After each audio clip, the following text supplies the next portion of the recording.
So my friend suggested that my next case would be to cover an NBA retired player named Brian Williams. Now, when I heard Brian Williams, it didn't jog any memory, and I do like the NBA, and I am old.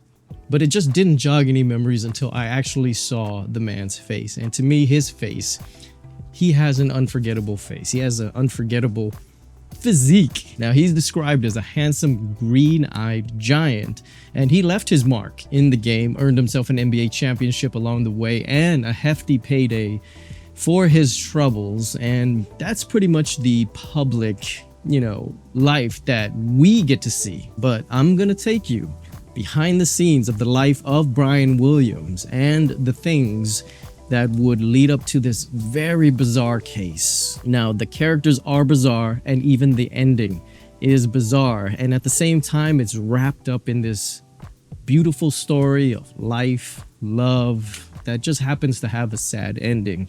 And after deep diving into the life of Brian, I realized these are the kind of stories that I want to bring you guys. These are the kind of stories that it's not a case for the sake of telling a case, if you know what I'm talking about, right?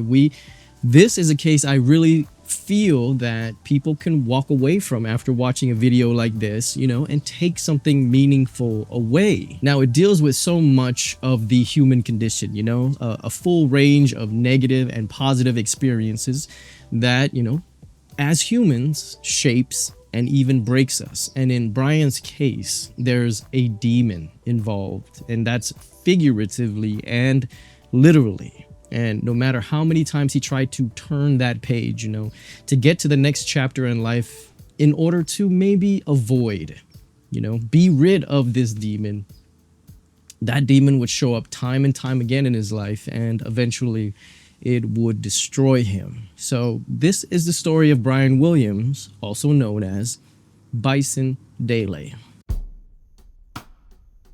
So if you know that the Chicago Bulls won their 5th ring in 1997, then it's easy to remember, those iconic names, Jordan, Pippen, and even their coach, Phil Jackson. But I'll say if you're old enough to have watched the actual series or just a hardcore fan of the NBA and basketball, then you will definitely remember the contributions of a role player named Brian Williams. Now, he's coming off the bench and he's giving the Bulls valuable minutes as they secured the series. He was there during the famous flu game where a depleted Jordan suffering from the flu still dropped 38 points on the Utah Jazz to win that Game 5. And it was Brian Williams that said the famous quote, "Give Michael the ball and get out of the way." Now, before we get to the story, I'm trying to be more diligent in begging for likes, okay? I'm very poor at self-promotion. So please hit that like button if you're enjoying yourself thus far. I'm a guy in his backyard telling a story, the way that YouTube is supposed to be, I guess. And please subscribe if you want to hear more stories just like this. Brian Carson Williams was born on April 6 of 1969 in Fresno, California. He's the second son to Patricia Phillips and Eugene Williams. His older brother by 2 years, his name is Kevin, and the boys would not have what you would call a traditional upbringing because their father, Eugene, simply known as Gino, was a struggling musician at the time, but just 1 year after Brian was born, Gino's dream job opened up and his, dreams would come true. So the story goes, he would pick up a microphone one night at a get-together in a friend's garage and sang "Rainy Night in Georgia." That simply blew everyone away. And as fortune would have it, the right people were in attendance that night and they were ready to sign Eugene and his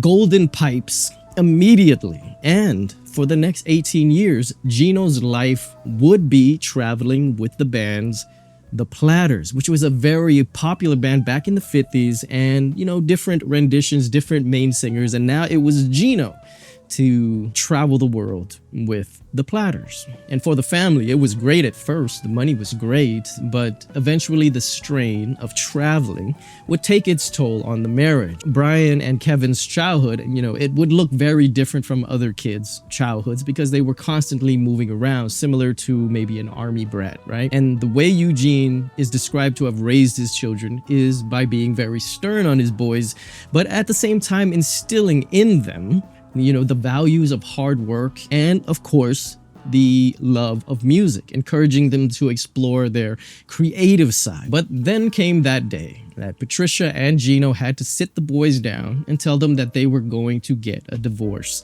Now, Patricia would gain custody of the boys, and they would not see their father as he was traveling the world for long stretches at a time. And Patricia would go on to marry a man named Ron Baker. And according to the boys, Ron was very strict and not dissimilar to their own father, though Ron would berate them relentlessly. And for the record, Ron says he does not recall ever berating the boy. So this is all allegedly, okay? But regardless, Patricia could not stand by and watch whatever it was that was going on in that household, and she would divorce Ron as Brian was entering the 7th grade. Brian would attend the St. Monica Catholic High School in Santa Monica, California. And it was this time that Brian realized that he had a physical gift when he became the star track runner for his high school. And during this time as well, he would experience a major growth spurt at just 15 years old, a growth spurt that had him pretty much towering over the rest of his classmates. So he was compelled by others, such as coaches, to gravitate towards a sport that would utilize this speed and this new long frame that he had, and that was basketball. Now, to say that Brian was disinterested in basketball and even reluctant to play the sport would be an understatement. He literally had no interest in playing basketball whatsoever, besides what the grown-ups were telling him that this was what he should be doing with this gift of height and speed. But his father, don't forget, is Gino Williams of the Platters, so he grew up with soul music in his veins, so to speak, and I guess his creativity was always at the forefront of his goals in basketball. It didn't really challenge him in that creative way, but here he was, fast like lightning, strong like a bull, and standing around 6'6" tall. He might as well see what this body could do on the hardwood. So once he learned the nuances of basketball, the rules and how to play, he was running the floor like a gazelle, they described. He was just so smooth, dropping slick passes. He was naturally a left-hander, so it made it awkward to guard him. He was getting effortless buckets with this big man's soft touch, which is not too common amongst the big men. And they said that he saw the floor like he was a point guard, but then he would guard you with this body of a power forward. And this was just Brian learning the game. He still had a lot of growing to do, and I'm talking mentally and physically at the same time, because for his senior year, he would attend the Bishop Gorman High School in Las Vegas, where he was averaging an impressive 17.3 points a game, 12.7 rebounds, 2.1 assists, and even an epic 9.1 blocks per game, all the while shooting almost 58% from the field. So he was almost like a walking cheat code at this point. And why not grow another few inches, just to make things a little easier? He would start his freshman year at the University of Maryland, now standing 6'9" tall. How many of us would have killed for an extra 3 inches in high school? And here Brian was growing in college. So because of his big size, he would naturally play the forward position and he would dominate. He would earn Rookie of the Year that year. And I can't imagine anyone ever guessing that this kid right here didn't touch a basketball until he was 15 years old, until he was a sophomore in high school. What that would really show is that he had a great work ethic and was very adaptable. I've seen footage of his play, and I would say it's kind of hard to describe, okay? He was clunky and smooth at the same time. He was, that word, bizarre looking, feeling, but he was effective. Anyways, outside of the basketball world, he would excel in his academics as well. In his free time, he would read philosophy books written by the likes of Friedrich Nietzsche and Camille Paglia. And hey, I read Nietzsche too, okay?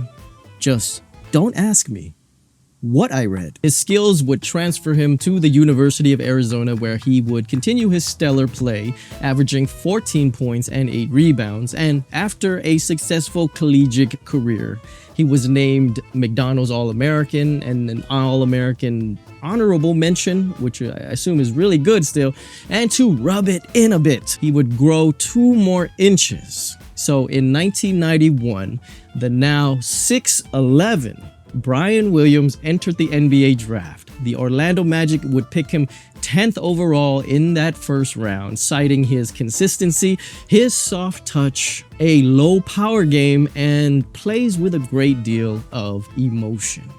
But here's the funny thing about Brian Williams. So on the night that most people would consider the greatest night of any young ball player's life, right? To be picked in the first round of a major professional sport.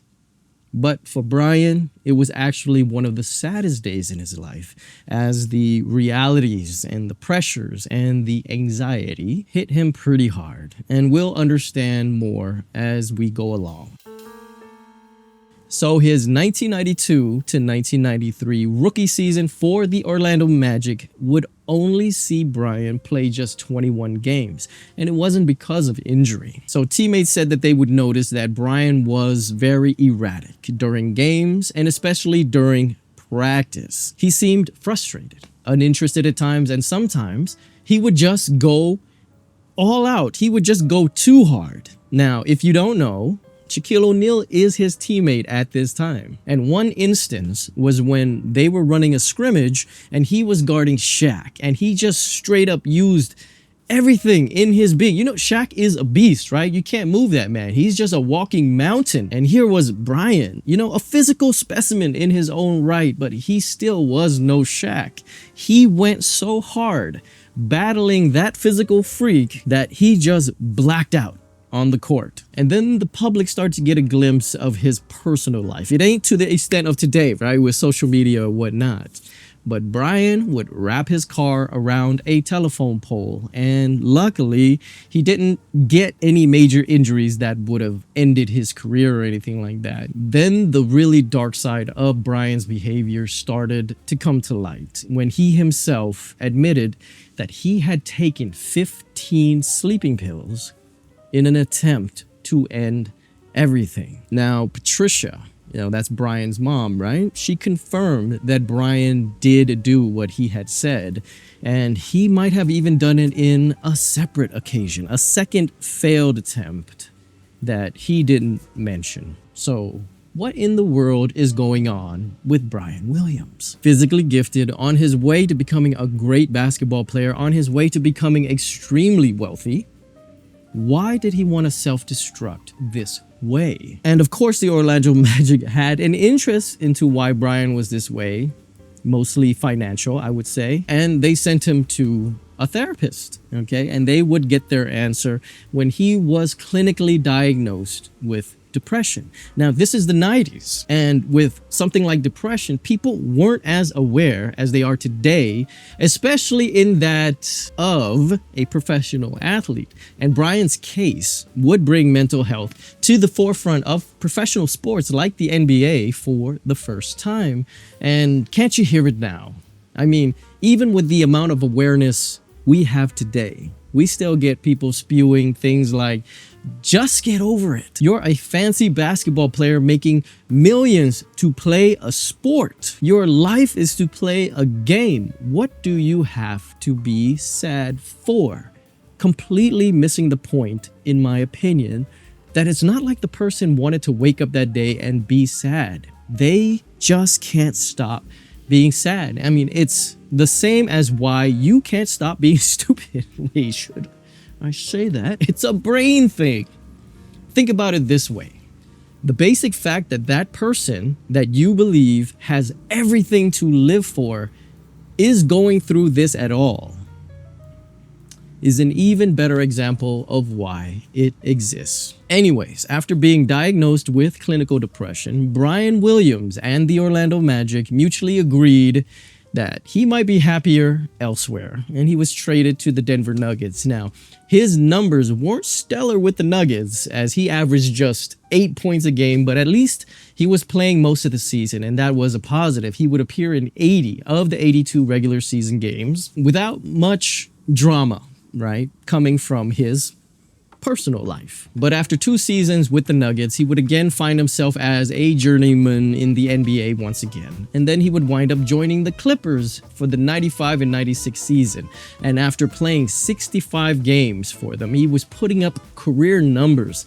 At this point, he was averaging 16 points, 7.6 rebounds, and because of this production, Brian and his manager wanted a certain amount of money. And for all Clipper fans that were there around this time, then you know your Clippers were very, very cheap. They were very stingy. They did not want to pay anyone, and it was clearly indicated in their prior season's record of 17 and 65. So contract agreements broke down and Brian would not be returning. But alarmingly, no other team offered him a contract as well. And so the 96-97 season began without Brian Williams. But for him, he was ready to sit the season out, work on his mental health a little bit, right? Glass half full type of situation. So it isn't bad at all. And as that NBA season started to wind to a close without Brian, the defending champions, you know, those Chicago Bulls, with that Michael Jordan guy, and in true champion type fashion, you know, the team that never rests on their laurels no matter how much they are dominating, they were still looking to improve. Even though there were just 9 games left in the season, they remembered that Brian Williams was out there and teamless. They liked what they were potentially getting with Brian, citing this: it gives us a proven NBA rebounder, a scorer, a defender to help us on a quest for another championship. Brian was signed to a prorated NBA minimum of roughly $30,000 for the next 10 games. And the Bulls essentially struck gold because there were some unforeseen bumps in the playoffs for the team, and Brian helped smooth over those hurdles a bit, and soon the team was back in the NBA Finals against the Utah Jazz. And it was in this game 1 that Brian would say, "Give the ball to Michael and get out of the way," in which Michael got the ball with 7 seconds left in a tied game, shook free of his defender to get himself some space, got a 20-footer off with a hand in his face, and sank the winner. Let me show you guys my shoe. I love these shoes. I've loved these shoes since I was a kid. Never had the money to get them, treated myself as an adult, and here we are. My favorite shoes of all time. And now we're talking about that same year. You know, I just wanted to show you guys. And throughout this series, Brian gave the Bulls exactly what they thought they were getting, what they were paying him for: valuable minutes. And as they would close out the Jazz in 6 games, we get iconic images like this as the Chicago Bulls win their 5th ring. But as we have learned, what we see outwardly from Brian Williams isn't always what we get inwardly. As quickly as you see that beautiful smile of his, that elation, it could turn into sadness in the blink of an eye. Now, that would be the last time that Brian Williams would actually play for the Bulls. He showed the basketball world on the grandest stage of them all, and he was able to parlay that into a massive, giant payday, which he deserved. And as a matter of fact, the highest paid player up to that point of the Detroit Pistons history when he inked a 7-year, $45 million contract. So to begin the 1998 season for Detroit, he started off strong. He was averaging 16 points on 51% shooting, 9 rebounds a game, and he would play in 78 of the games that year. And this is when he would officially change his name from Brian Williams, which no one ever remembers. He would change it to the more memorable Bison Dele, or Dele. So it turns out it's just Bison Dele.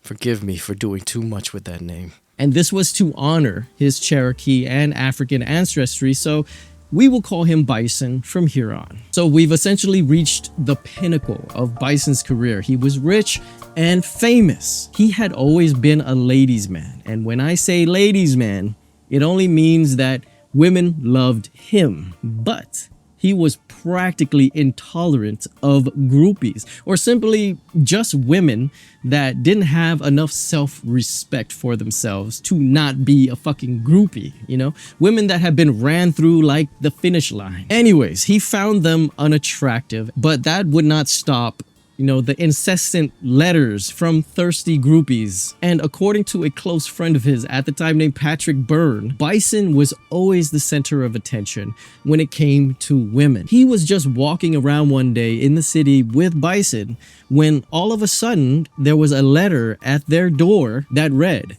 "Mr. Williams, you don't know me. I work in the hair salon. I would do anything to spend one night with you. Anything. I've told my husband about it. I don't care if he leaves me." Of course, there was no way for her to know that she was the type of woman that Bison found completely repulsive. But Bison did have a pretty long track record of dating. Bison dated starlets, models, singers. He couldn't find a connection with any of them. Guys, he used to date Madonna. That's, I guess, similar to Travis Kelce dating Taylor Swift at the point. She was the material girl. She was the biggest thing on the planet at the time. And I guess, you know, Bison couldn't help but know that, right? The material girl. But I guess he wanted to give her a chance. And he found her too self-absorbed, right? A shocker. Ladies and gentlemen, Madonna, when she couldn't get a hold of Bison anymore, would vent her frustrations and heartache for Bison to his friend Patrick Byrne for over 30 minutes. Bison Dele was out there breaking slutty hearts. And then there was the topic of money, which never meant anything to Bison Dele. It was just a means to an end. Money didn't just buy those materialistic things. Wealth, flexing, that didn't do anything for Bison. But what money was doing was buying him time. So the more he made, the more time he would have to spend when his career was over. So the following year, it turned out to be a lockout season for the NBA, which is basically a disagreement between the players and the owners of how much money should be shared, right? So they couldn't come to agreement, so they only played 49 games that season. This was the 1999 season, and this was quite the regression, okay? His points dropped to just 10 points a game, and even his rebounding fell off a cliff, and now he was just rebounding 5.6 a game. And because of this, of course, he would start to see his minutes per game diminish from 33, 34 to just 24. So now here he was, the dilemma. That need to find something more meaningful in life would always be ingrained in his DNA, you know? He needed something more spiritually uplifting. And that was always going to be something that he searched for. And as corny as it sounds, he was trying to find the music within himself, like his father did. And playing basketball just wasn't it. He didn't have that competitive killer instinct drive like a Michael Jordan, you know, to dominate his opponent. He didn't find joy in it even as a kid. And now 15 years later, he still wasn't finding any joy in it. And he was just 30 years old. For a lot of athletes, 30 years old, that's your physical prime. But have we ever known Bison Dele to be normal? He really did move to the beat of a different drum, as they would say. And in 1999, he would baffle the basketball world by announcing his retirement. He was walking away from the remainder of his contract. So he already earned about, I think, $9 million of his contract. That was in the bank. And he was walking away from $36 million. He left that on the table and simply said, "Peace out." 8 years in the NBA was clearly enough for Bison. You know, it wasn't helping his mental health going through the rigors of an activity that he happened to find success in, but that success was at the cost of what he felt he was giving up, which was some bigger purpose in life. So now that the NBA was behind him, he set out to experience the world in hopes that he would find the peace, that eluded him up to that point in his life. He was excited to begin this next chapter, except there was a demon from his past, and it watched him, and it followed him. So now Bison was truly free, right? With enough zeros in the bank to afford him all the time that he felt he needed in the world. And he was going to do what he felt he needed to do. He would spend the following year living in Beirut, Europe, Indonesia, India. He would again run with the Bulls, but this time not in Chicago. He was actually running with the Bulls in Spain. He even got to meet the Dalai Lama, amongst other, bucket list type things. And I feel this is most important to Bison. He was immersing himself in music. He would go on to learn to play the saxophone, the violin, the trumpet, and so you could imagine being able to create and play music anywhere he wanted to in this world was essentially food for his soul, for a man like Bison. And by his early 30s, he had done more than I will say most of us would in our entire lifetime. But clinical depression was still a reality for Bison. But he was living the dream, right? Dealing with it through positivity. And through it all, there had been a love story brewing in the background since 1997.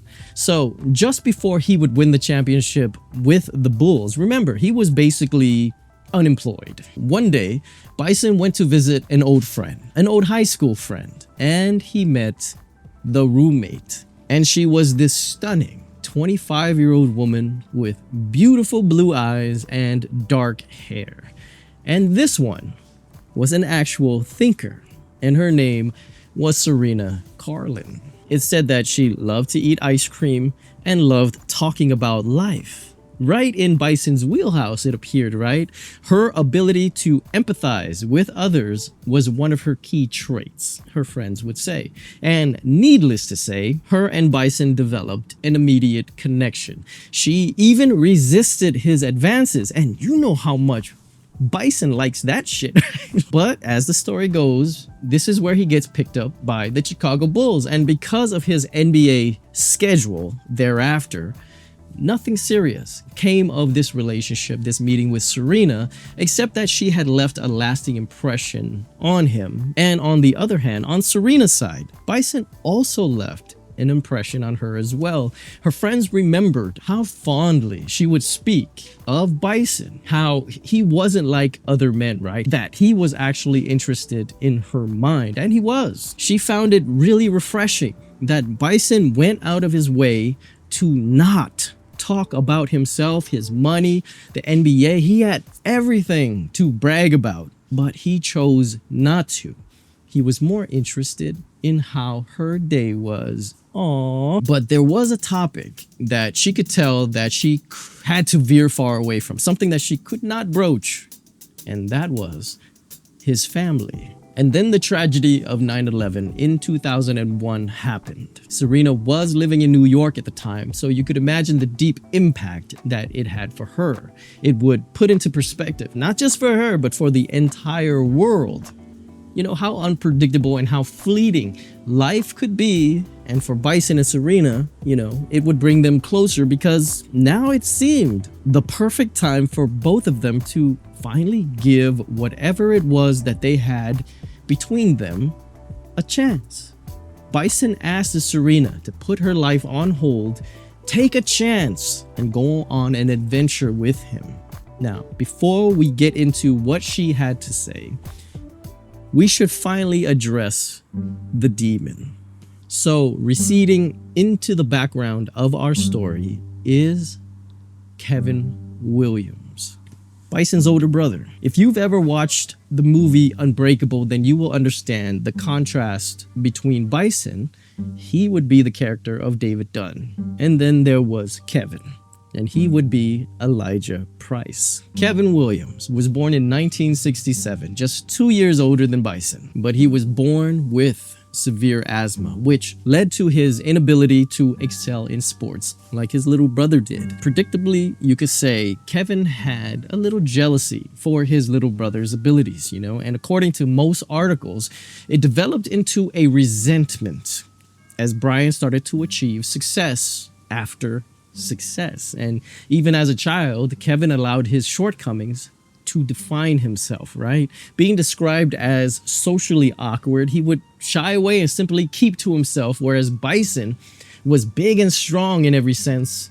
Kevin was also a very tall man, very big man as well. He stood at 6'8" tall, but of course, none of the physical prowess that his little brother displayed.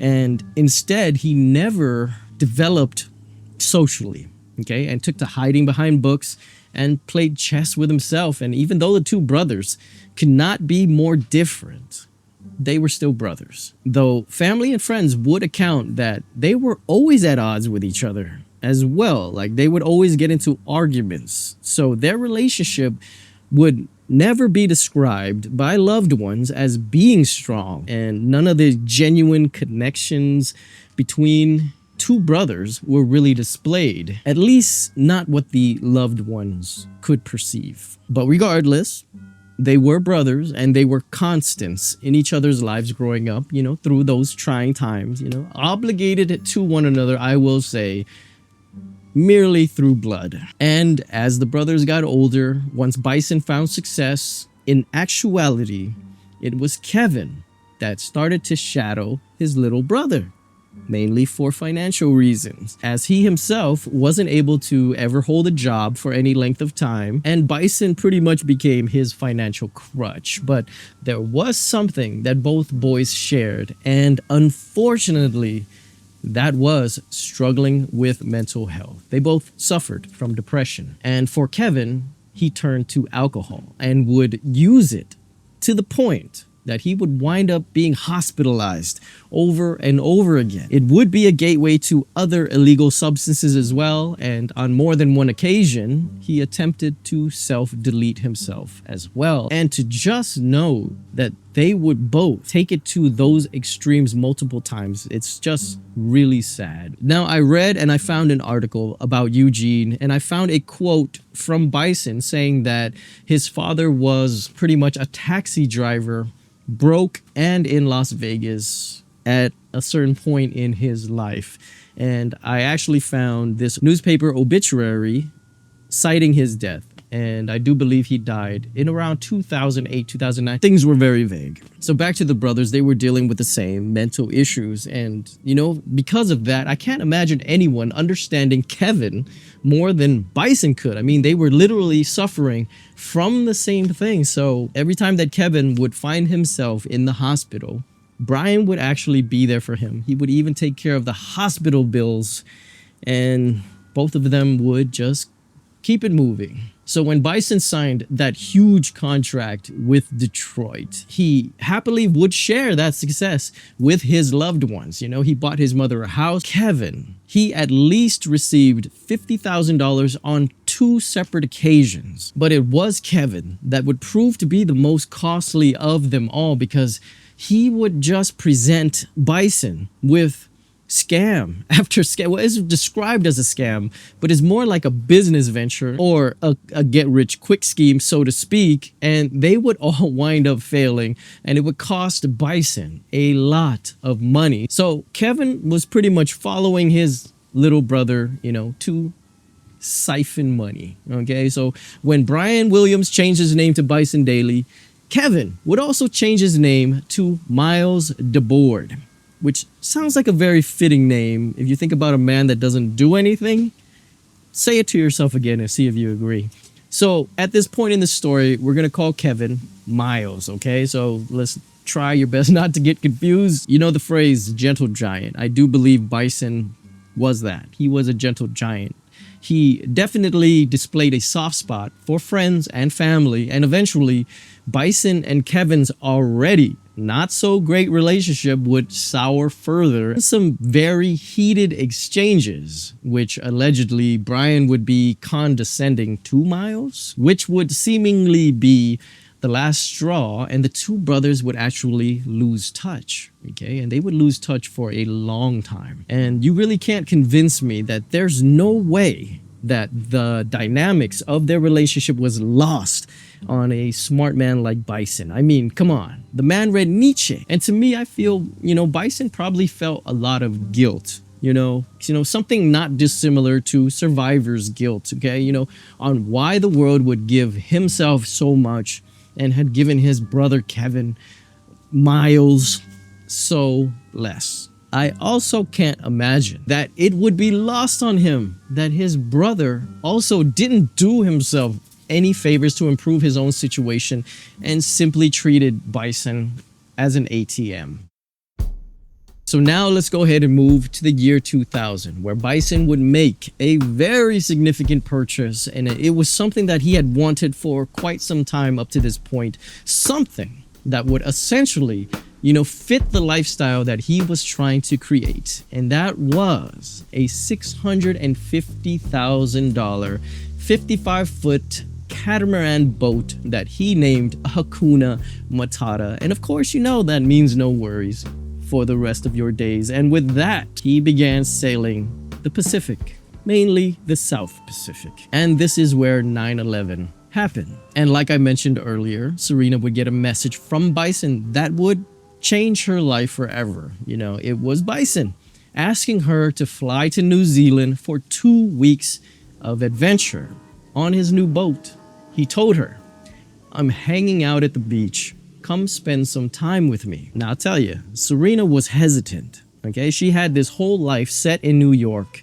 But again, the world had just reminded everybody that life was short. She's always adored Bison. So what's 2 weeks, right? But she still couldn't make up her mind. It's a big decision, for normal people. So she confided in her mother, her family, her friends, who, by the way, had never met Bison, even up to this point in the story. But from how Serena has talked about him over the years, they expressed their excitement for her, encouraging her to go ahead and experience what possibly could be a once-in-a-lifetime deal, right? So her decision was effectively all but made for her. She called Bison back and told him, "I'll see you soon." Now here I want to take just a moment so that we can get to know Serena Carlin just a little more. And it's not easy finding much information on Serena, but here is what I could find. So she was not a public figure by any means. Now she did hobnob with the stars a bit, but she did not find it very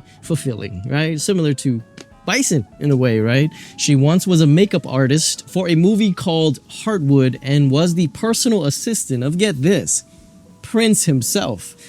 Prince was so in awe of her beauty. This is awkward. This is an awkward story. So in awe of her beauty when he saw her at a club that he invited her over to sit at his table. Now, also at this table is his girlfriend at the time. And it was just an awkward situation, right? And Prince would make her his tour manager. Now, whether she had tour managing experience or not, Prince did not care.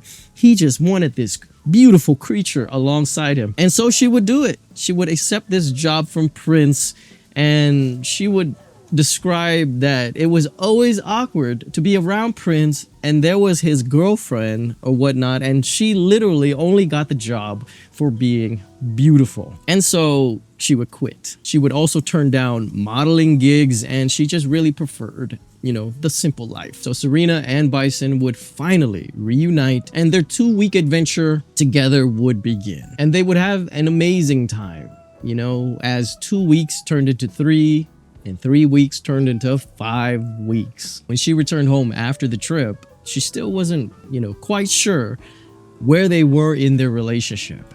And then she got a call from Bison again to come on back, that he missed her. And so they were together again, even when New Year of 2002 rolled around in New Zealand. And at this point in the story, I've already outlined everything that I want to talk about in this story, right? And it wound up feeling a little bit vague about their adventures or whatnot. And I felt that we could find out more about these people. So I really dug deep, dove, and I was able to find this old Sports Illustrated article called The Love Song of Bison Dele, and it was written by a Chris Ballard.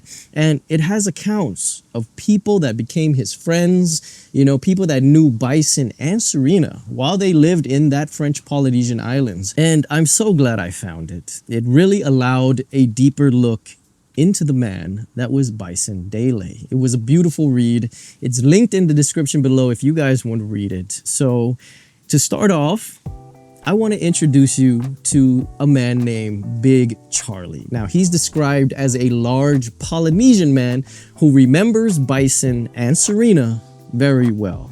He's that dude that cuts coconuts for rich tourists that are vacationing in Tahiti. Now, he remembers meeting what he describes as the handsome green-eyed giant who stayed over there in the over-the-water bungalows.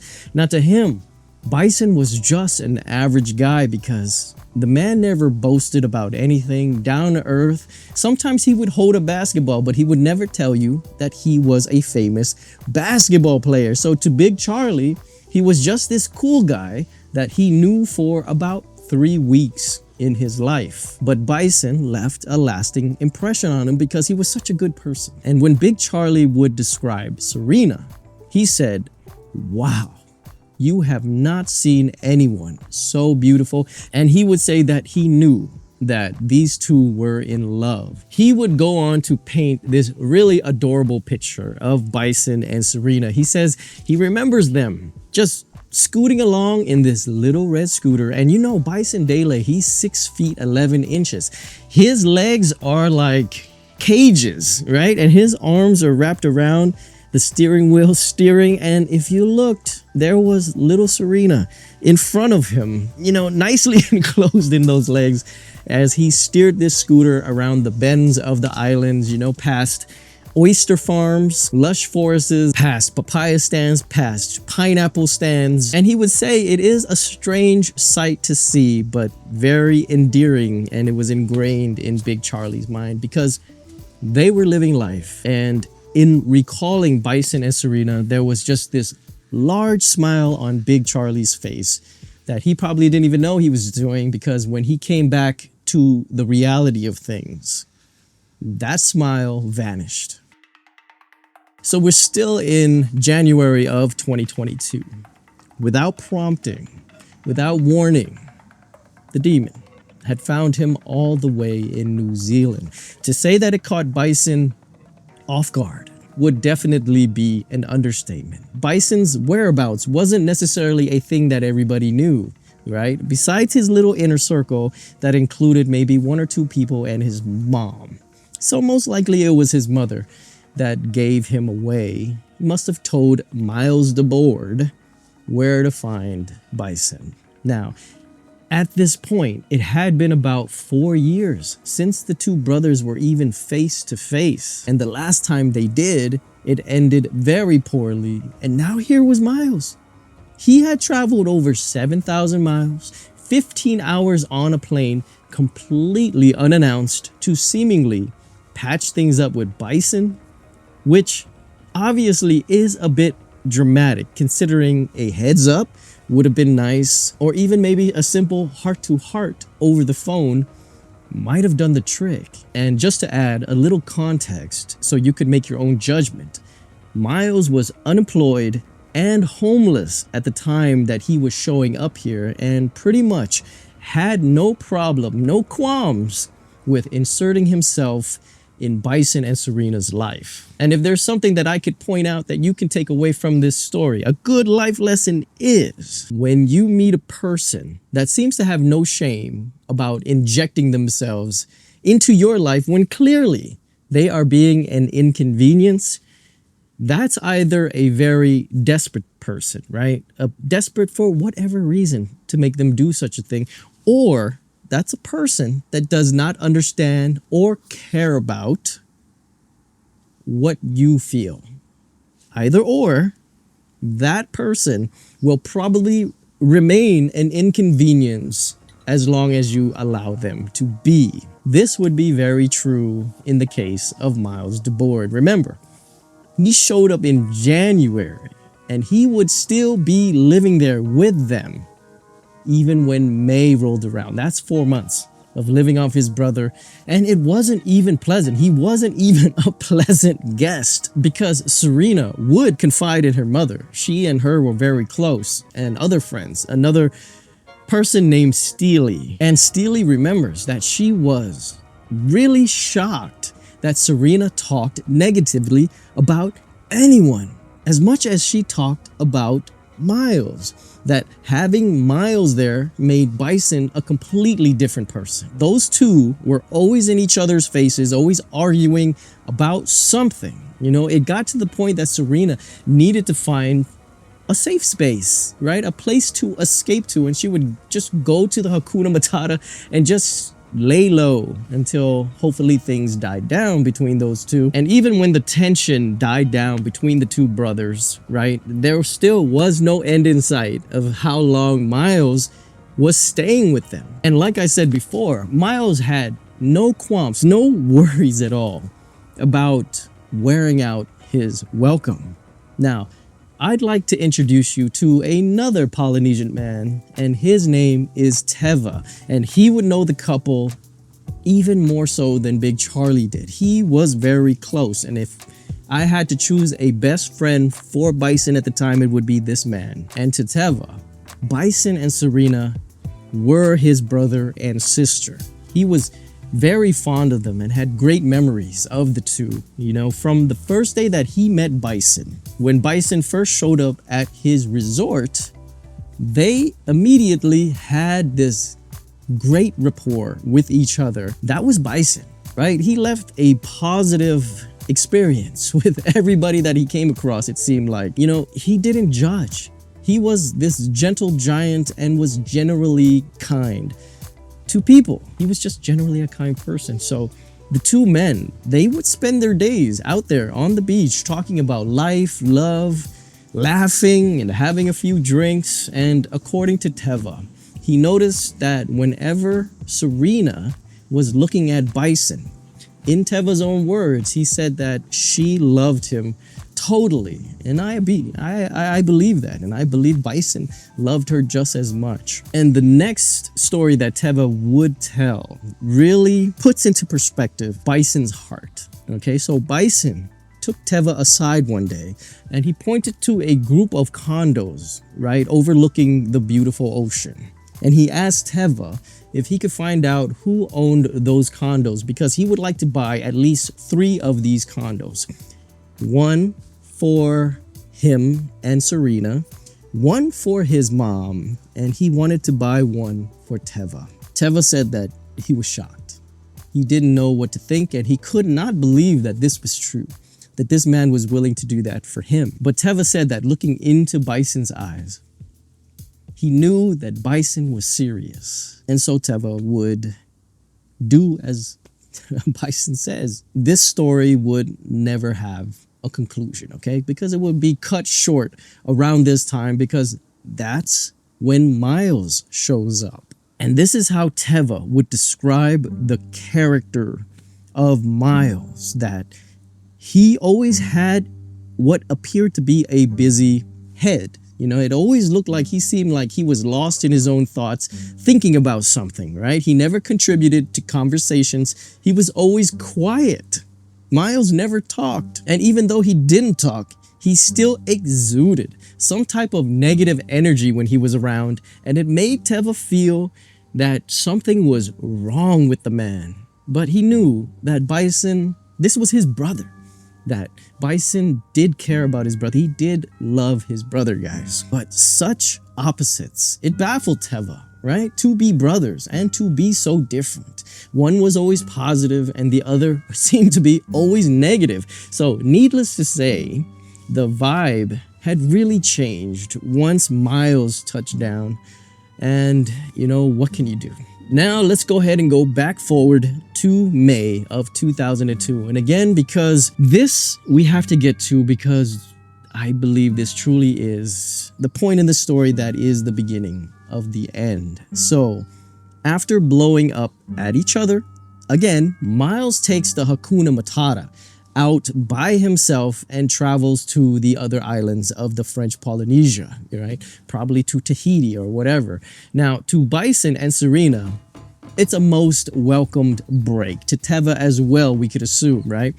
So Bison and Serena, they would just pick up where they left off and began to enjoy their days again. And I'm sure Teva was happy to see his friends happy again. You know, it gave the couple time to fall in love and basically reflect on, I guess, well, one of them, why the fuck is Miles here? So Miles has the boat and they wouldn't see him again until the following month, which would be June. Now, during this time, Bison and Serena, they decided to go on another vacation. They decided that the next leg of this adventure was to go on a 6-week trip on the Hakuna Matata once they get it back and go to Hawaii. Now, Bison would ask Teva if he wanted to join them on this trip. Teva was extremely excited to go on this journey, but the hotel that Teva was working at, they really needed him at the time, and the boss said, no, you can't go, Teva. So Teva would go back and tell his friends that, oh, I can't go. My boss told me no.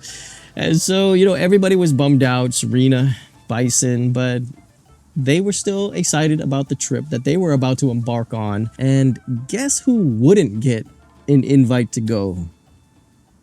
So Miles would return with the boat in late June, right? Bison told him about him and Serena's upcoming trip to Hawaii and pretty much did not extend, you know, any invitation to Miles. Now, this is probably the final hint that he had outstayed his welcome, right? And to their surprise, Miles was taking it pretty well. He said that, hey, I have my own plans. You know, it's all good. You know, my girlfriend from back in the States in San Jose, you know, she's going to come down here to the French Polynesia and she's going to hang out with me. Everything is all good. But it wasn't all good now, was it? And again, lacking any social cues, or he just didn't care. At the last minute, just as Bison, Serena, and the captain that they hired, a Frenchman named Bertrand Saldo, were about to set sail, Miles shows up uninvited again and decided that he was gonna go on this trip with them. This is a 6-week trip on a boat, right? The most important thing is probably the head count, right? And then with that, you will know how much supplies to bring. So to bring an extra entire human being last second on a boat, I assume would put a little strain on the food and the supplies, right? But like most things concerning Miles, what can you do? Okay, so the Hakuna Matata left the docks of Tahiti on the morning of July 6th with 4 people aboard. Now, there's a satellite phone on the boat, and on the following day of the 7th, an incoming call from Bison's financial manager, a man named Kevin Porter, came in, and Serena was talking to him. You know, she filled him in on how everything was, you know, just making small talk until Bison could get on the line. But just as Bison was about to get on this line, the line dropped, right? So Kevin, he knew, you know, they're out in the middle of the ocean, and this is just a satellite phone, a drop, not uncommon. So it didn't alarm him in the least, and he went back to his affairs. Now, Kevin was hoping that he would get a call back, you know, either the next day, you know, sooner rather than later, but he would never get a call back. As a matter of fact, Kevin Porter would be the last person to hear from anyone from that boat. Now, this was supposed to be a 6-week trip to Hawaii, but the boat never arrived in Hawaii. Going into the 7th week, we could only imagine the panic that set in for everyone that was dying to know or dying for answers. And then heart-wrenchingly, the 8th week would come. And like I told you guys before, Serena and her mother are very close. She confided in her mother in about everything that was going on in this journey with Bison. And during those grueling 8 weeks of radio silence, her mother's birthday passed. Serena never ever missed a birthday call, and her mother knew that something was definitely wrong. Serena's mother would get into contact with Kevin Porter, and he was able to ease her fears, if only momentarily, because he himself was used to Bison going off the grid for months at a time. But deep inside, Serena's mother knew that Serena's not about to do this to her or any of her loved ones and friends. And this call from Serena's mom to Kevin Porter would actually start to unravel what happened to the Hakuna Matata. So, Kevin Porter, remember, he is Bison's financial manager. He has access to look at his finances to see if there was any activity that would explain his whereabouts. But instead, Kevin came upon a really suspicious check when he contacted his bank. It was a check for $152,000 to buy American Double Eagle gold coins. And the check was signed by Bison Dele. The location of this gold dealer was in Phoenix, Arizona. Well, to Kevin Porter, this wasn't something that Bison would do. So he called that gold dealer and explained the whole situation about the man that they think that they were dealing with actually has not been heard of for about 10 weeks. The gold dealer said, that the man had written his phone number on this check, and he gave that phone number to Kevin. Kevin immediately calls the number, and part of him was truly hoping that, Bison would pick up. What is this bass in my face? It's called noise pollution, and you are trash. Anyways, so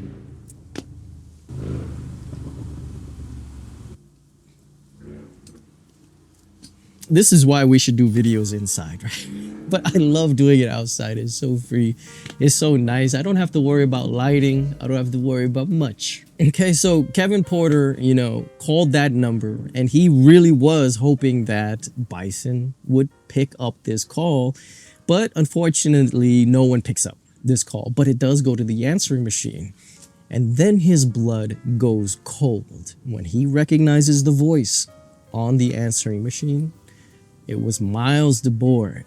He knew enough about Miles to know that he was no good. He was always needing money from Bison, but now he was literally trying to steal from his own brother. And regardless, he decides to leave Miles this unassuming message, not giving away about anything that he knows about this check, just concerns about Bison and his whereabouts. And then Miles calls back. Kevin asks him the million-dollar question. Hey, do you know where Bison and Serena are? Miles says no, he doesn't know. When he left them, they were just fine, and the conversation ended at that, which left Kevin with this odd feeling. Because definitely, Miles was hiding something and at least was trying to steal money from Bison. So Kevin and the gold dealer, they get in contact with the FBI. And finally, they will report Bison Dele and Serena Carla as missing people, okay? With that, the FBI could now say that the $152,000 check was forged. So that transaction was now null and void, and there would be no gold coming to Miles. And Miles, he doesn't know this yet, right? He wanted that gold sent to his place of residence in Florida. And because that gold never shows up, Miles gets into contact with the gold dealer again, who tells him, that it turns out that delivery of this gold would be impossible. But if he just walked into their shop, he could pick it up. So Miles makes arrangements to go all the way to Phoenix to pick up this gold. And on September 5th of 2002, the FBI set up this sting at the gold dealers. Whoever came in to sign for this gold could be arrested now for forgery. And so a tall man came in and signed Bison Dele's name for the gold. Miles Dabord was immediately arrested, and it sounds like a proper ending to this bizarre story, right? Because now Miles, hey, he's gonna tell us what happened to the Hakuna Matata and all the people aboard it. But prepare to be frustrated for just a bit longer. The powers that be will really fumble this case. So Miles is brought in for interrogation and says that his brother Bison, his girlfriend Serena, and even Captain Saldo were all fine when he left them in the French Polynesia. But then Bison and Serena, they get kidnapped. And those kidnappers told Bison to instruct him to come back to the States, pose as his brother to purchase gold, and that gold would be used to pay the ransom. Now, Kevin Porter was in the police station listening to this wild story, so they decided to let Kevin plead with Miles, who was sticking to this story. He was adamant that he needed to get back to the French Polynesia with $152,000 worth of gold to pay this ransom. And time was running out. You guys are wasting time. They could be dead at any moment, right? Lives were at stake if he doesn't get back to pay this ransom. But I hope someone asked Miles, why did they have to involve you, Miles? They already had Bison and Serena. That's 2 hostages, right? Why not just keep Serena, the woman that Bison loves, as hostage, and send the actual Bison Dele to withdraw the ransom without any problems? I figure that alone would poke a hole in his story, but the interrogation, it went on for about 7 hours, and Miles, he never veered. He was about to die on this hill. But that's not the frustrating part. The most frustrating decision by either the Attorney General of Arizona or the District Attorney of Phoenix. The word came from the top somewhere, right, is what I'm trying to say. And that was to let Miles go. You could ask, but monks, didn't they just arrest him for forgery? Didn't they catch him red-handed trying to defraud his brother of $152,000? Couldn't they hold him for just that? And with that, you'd be correct. That's why it's frustrating. There was identity theft in this situation. Well, the DA or whoever said that there was nothing to keep him on. And we know that whoever made this decision is a complete bleeding heart moron, right? That we hear about in the news and the YouTubes, who might actually have believed what Miles was saying because the police department, the FBI, would comment later that allowing Miles Dabord to leave that day was the biggest mistake in this entire case. People have been thrown in jail for stealing like $100 from Target. And the guy trying to steal $150,000? Nah, he's good. Let him walk. Kevin Porter actually confronts Miles before he walks out of the police station, begging him to tell everyone where Bison and Serena were. And Miles, in response, makes a very bizarre statement. Now, this is alleged, okay, that he had to move to Mexico because Arizona had the death penalty, which made Kevin think, why are you thinking about the death penalty when you are supposedly innocent? And like I told you, this case is bizarre. So after he leaves the police station, Miles books a plane straight to San Jose because apparently that's where his girlfriend lived. He actually had a girlfriend at this time, right guys? And he tells her when he lands that he's in big trouble because of Bison and Serena and that he needs to leave town right away. She tells Miles that he has to come clean about what happened, but he still refuses, stating that he needs to get to Mexico. And I'm really not sure what kind of woman Miles' girlfriend is. I'm pretty sure she's a sweet lady, but she sure seems to put up with a lot. She accepts a lot because she will help Miles drive to the Mexican border. And finally, during this drive, he tells her what happened on the Hakuna Matata.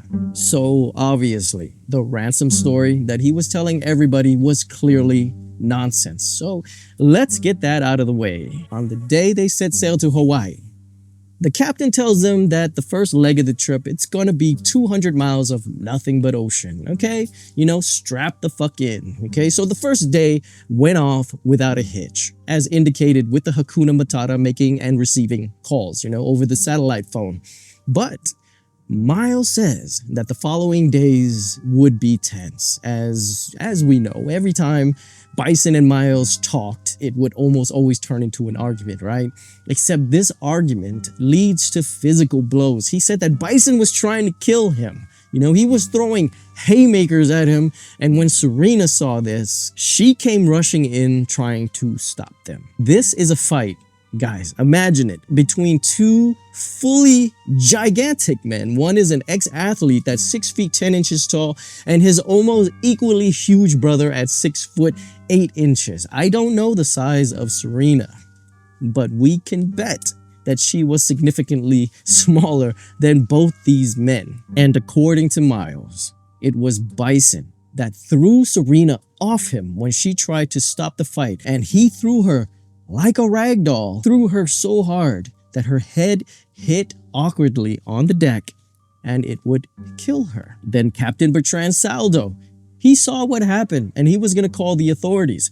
Bison grabs a wrench and he bludgeoned Saldo to death as well. If you can't tell, this story is incredulous to me, as it is probably incredulous to you. So, after killing his beloved girlfriend, I'm talking about Bison, right?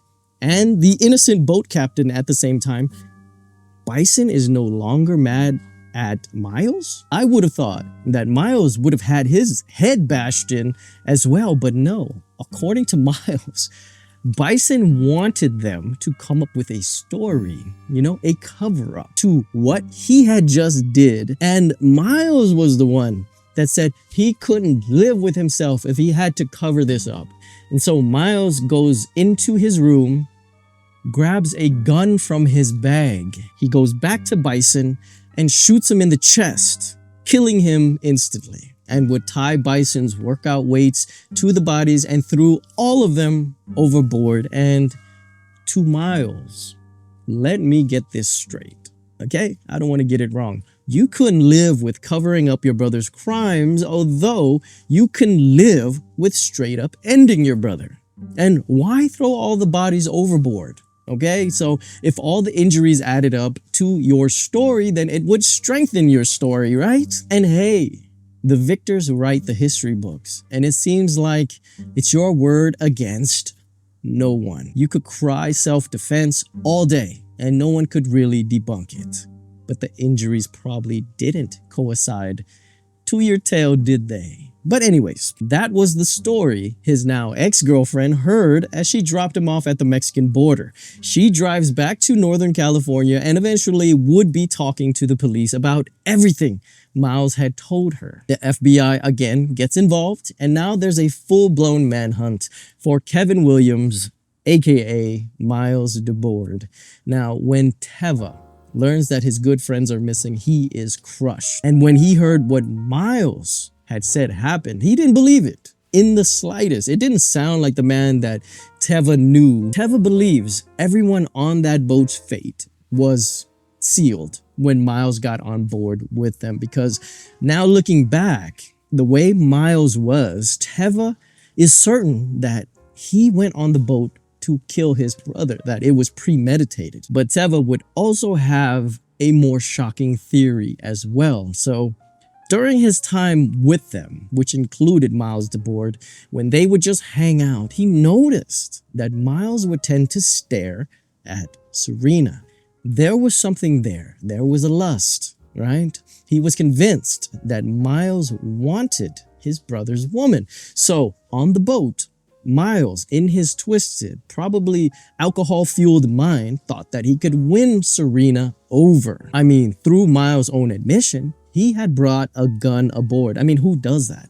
The boat had 4 people that were no threat to you. One was your brother, one's your brother's girlfriend, and the captain of the boat. Why do you need to bring a gun into a situation like that? So that's why Teva thinks that Miles had already made up his mind to end Bison, at least. And Lord knows what Miles Dabord did to Serena when she rejected his advances. Now, Teva is a romantic. He knows his friends are gone, but likes to imagine a scenario that when Serena saw Miles aiming a gun at Bison, as Serena, without thinking, jumps in the way of the bullet, killing herself. But of course, Miles Dabord would still end Bison, and they would pass, with each other and be together in the afterlife. And he would hold on to that angle of his friend's everlasting love. Now, 2 days after letting Miles walk out of their station, reports had come back from Tahiti. The Hakuna Matata had been found. Its previous nameplates were all removed and a new name was in its place, and that was the Area Bella. Now, there were some cosmetic touches on the boat that the police believe were to cover up bullet holes. And according to Michel Marotti, okay, well, it's Tahiti's chief prosecutor, upon cursory inspection of the boat, it appeared that there was no blood and no foul play.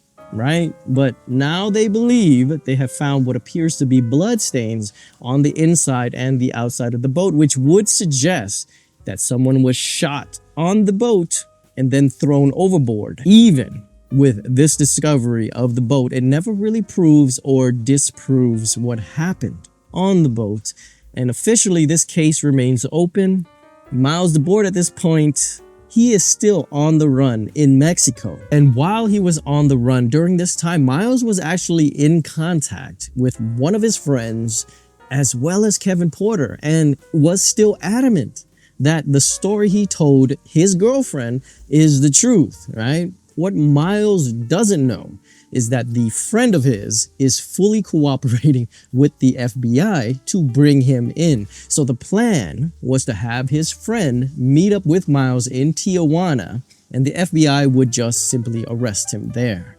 But there was a mole in the plan. So we have to rewind a little bit back to when Bison first goes missing, and that is Patricia Phillips. That is their mother. Okay, so throughout this whole ordeal, the feds have been, in steady contact with Patricia in hopes that she would have, some contact with either Bison or Miles. What the FBI didn't factor in was a mother's loyalty to her child. She was talking to Miles, but she wasn't telling the FBI about it. So when the FBI filled her in on how they were going to bring Miles in, well, she told Miles that his friend is not to be trusted and don't go to that meeting. No matter how damaged he may appear, Miles was still her baby. So again, the FBI would make a crucial error by filling in Patricia about the Tijuana plans, and Miles would slip away again. And so after the no-show, Patricia was actually very upfront with the FBI. The fact that it was her that foiled the plan, stating something to the effect that we really don't know what happened on that boat. So that meeting between Miles and his friend in which he was supposed to be arrested, that was on September 13th. And now, looking back, if that meeting actually went down the way that it was supposed to, Miles would be in custody. And the next tragedy that is about to happen would not have happened. So the following day, which was September 14th, a large African man was discovered nearly naked on the beach on the coast near the Mexican border. He was barely alive. He was brought into a Mexican hospital, and it was determined that he actually had an insulin overdose.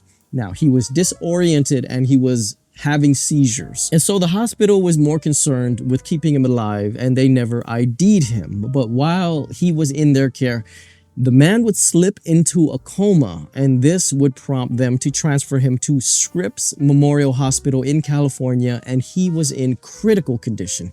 Here they would fingerprint him and of course ID him as Miles Dabord. Sadly, after 2 weeks in a coma, the doctor had to tell his mother Patricia that the odds of Miles coming out of this coma was very slim, and even if he did, he would have brain damage. And on September 27th, Patricia made the heartbreaking decision to take her child off life support. Patricia would also disclose her final conversations with Miles previously, where he told her that he found something and he tried to cover it up. And because of this, no one will believe his story, which sounds vague, right? A vague explanation to your mom who you're supposedly trying to confide in.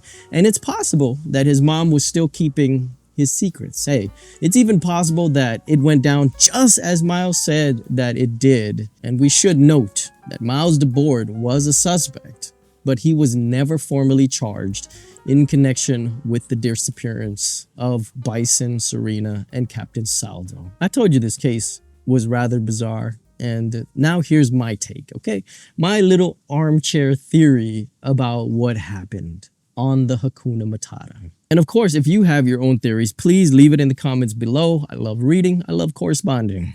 Okay, so here's my take, okay? So I believe Teva, when he said that Miles wanted Serena, right, in a romantic way, because Miles, from everything we read about him, he was jealous of Bison. He wanted a lot of things that Bison possessed, which was mostly money, but I can imagine seeing Bison with this gorgeous woman by his side. Miles too would want the exact same woman by his side, though I am not convinced that Miles went on the Hakuna Matata that day with premeditation to end Bison, though. Because remember, this is still his personal ATM, okay? He could finesse money out of Bison anytime he wanted to because of Bison's kind heart, right? Kind nature.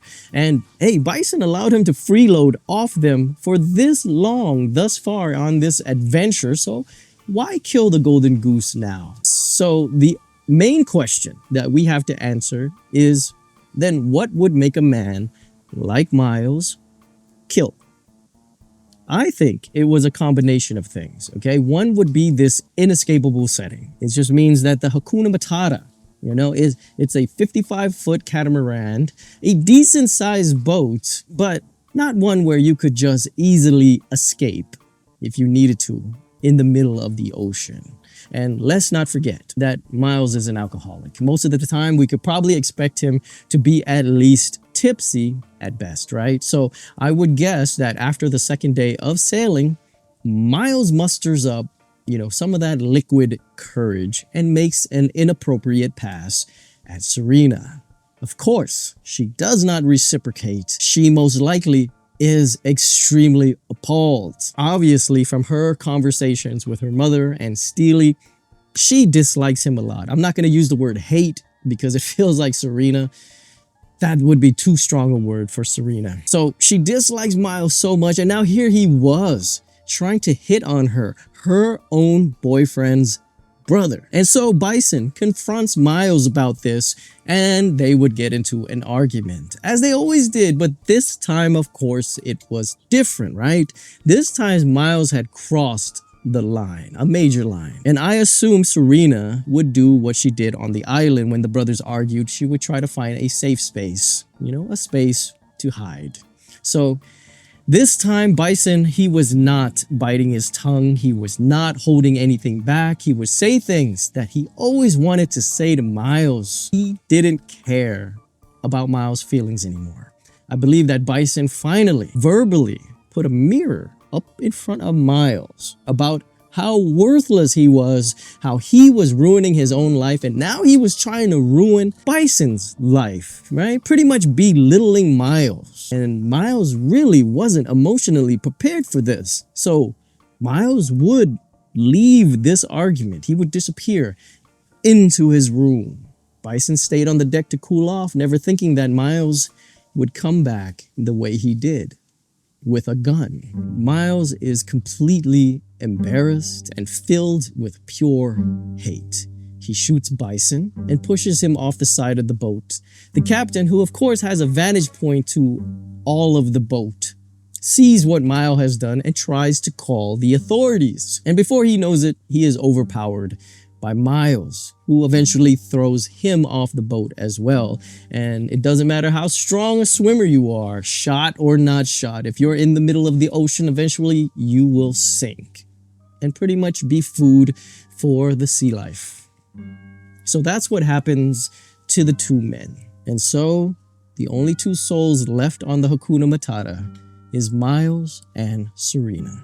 Now, I'm not going to even speculate what happens at this point, but just that Serena would eventually wind up in the ocean as well. And that will conclude the story. And like I promised you, it's a very bizarre story, but it's all wrapped up in a type of beautiful lesson in life, if you really think about it. He was a very unorthodox type character, a lovable, gentle giant that didn't like groupies, wanted a woman that had substance. right? And he didn't even care about money other than what the time that it could afford him so that he could do a greater good, make a bigger impact in life. The universe had other plans. So live your life every day like it's your last. Corny saying, but it's so true. And don't ever forget to protect the ones that you love. And don't forget to love the ones that protect you.